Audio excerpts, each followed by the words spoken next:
Aujourd'hui, j'ai vu Mr. Holmes. His name is Mr. Sherlock Holmes. Was that him? Le film. Mr. Holmes, film sorti en 2015, scénarisé par Jeffrey Hatcher et réalisé par Bill Condon avec Sir Ian McKellen, Laura Linney, Milo Parker et Hiroyuki Sanada en tant qu'acteurs principaux.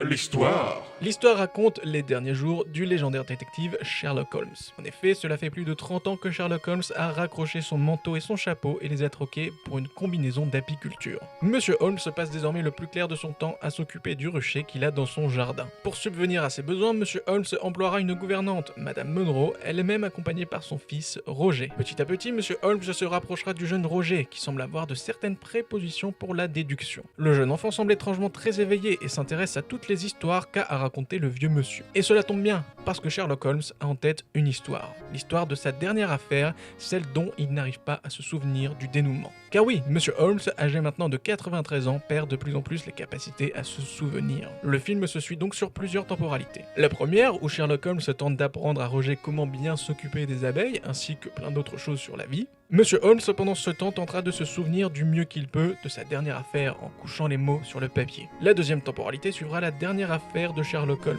L'affaire d'un homme qui craint que sa femme ne se soit faite ensorceler, cette dernière ayant été surprise à parler à ses défunts enfants. La troisième temporalité suivra le périple de Sherlock Holmes au Japon, où il espère trouver une espèce de plante dont les effets seraient bienfaiteurs pour la mémoire. Le film se termine sur la résolution de toutes les intrigues soulevées sans que rien ne soit laissé derrière. Alors, c'était bien. Bah oui, c'est une espèce de feel-good movie, mais pas tant que ça non plus. Parce que bon, c'est pas forcément très amusant et léger en termes de développement de thème, mais c'est pas un film qui vous démonte le cerveau non plus. On est sur du film tranquille.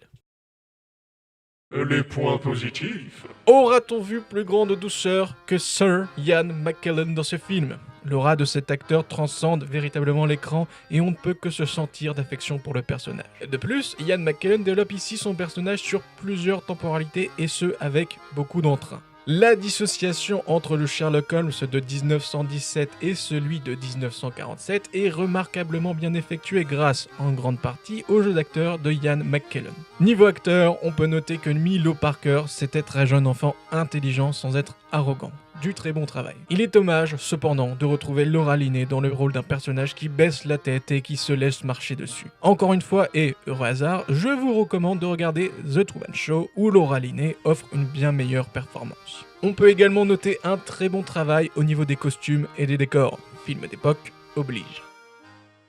Les points négatifs. Bah l'histoire quoi, c'est pas fou. C'est pas enivrant, c'est pas transportant. Mais comme je l'ai dit plus tôt, on a plus affaire ici à un feel-good movie qu'à un film de grande envergure. Donc même si l'histoire n'est pas délirante, j'ai envie de dire qu'on s'en fout. Voilà. C'était une review rapide et pas complète de Mr. Holmes avec un avis complètement biaisé. N'oubliez pas le like et le commentaire, on se dit à la prochaine fois, salut!